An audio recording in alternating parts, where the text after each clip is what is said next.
I am joined by Heather Booth, the legendary Heather Booth, the country's leading political strategist about progressive issues, civil rights, feminist movement, Jane. So, Heather, I am so excited to have you here today. And I want you to talk about collaboration and finding ourselves, finding each other, finding our voices. So, please tell us some stories and let's get it started. But to really start, I want to thank all of you who are watching in. You are the people who make it happen. Victories.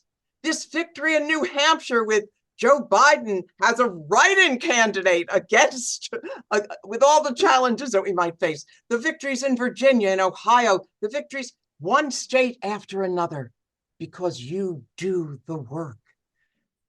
It is your women's power and the power of also our men of goodwill as our partners. We'll take them. Who drive this forward. You asked me to say some stories about collaboration. And by the way, one of the great themes of my life is that when we organize, when we collaborate, then we win, but with love at the center. So it's how we do it. We build that loving community. There's so many stories about collaboration that I've been through. At the very beginning of the women's movement, there was a phrase that many of you may have heard, which is the personal is political. And what that meant was that problems that we felt we were facing alone, you couldn't get ahead in your job, oh, it must be my fault. I'm being demeaned in my relationships. Oh, it may be because I'm not smart enough, I'm not good enough, I'm not enough. And then you'd get together with other women and realize they have the same problem. There's this one and this one.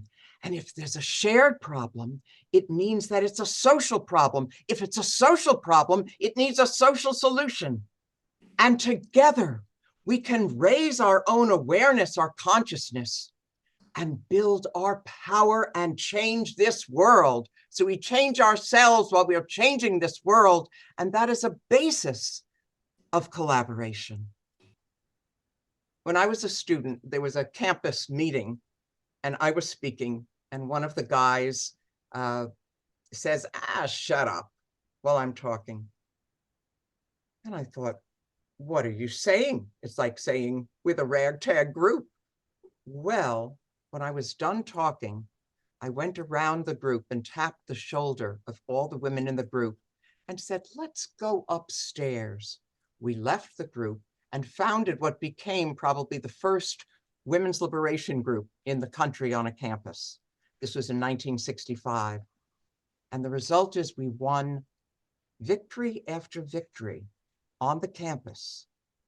And we changed ourselves while we changed the world. And that is really what happens when we find others with shared goals and values and we organize in collaboration.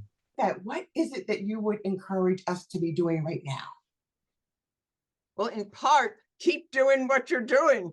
It's working. So I celebrate what you're doing.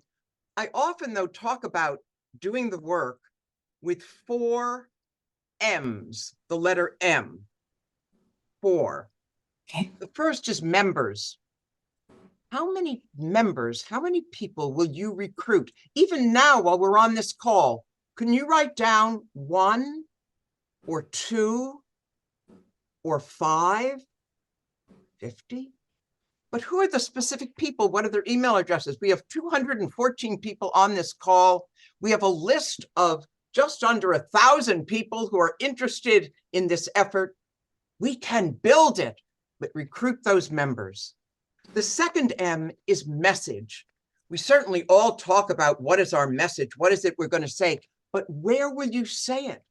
You do it on your postcards, and that is fabulous. Will you do it on social media? Will you do a letter to the editor? Will you give a talk to a group, just as I'm talking with you now? So it's members and message. The third is money. Now, often we're asked to give our money. We can give what we can, and I'm sure you're giving as much as you can, and probably will give more. But who would you recruit money from? Can you raise $50 more, $500 more? In the next few months, could you raise $5,000? Who would you go to? What are their names? Write that down and then follow it up. So members, message, money, and then movement.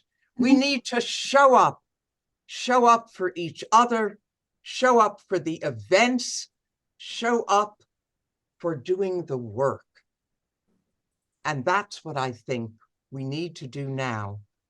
And it's to follow your lead.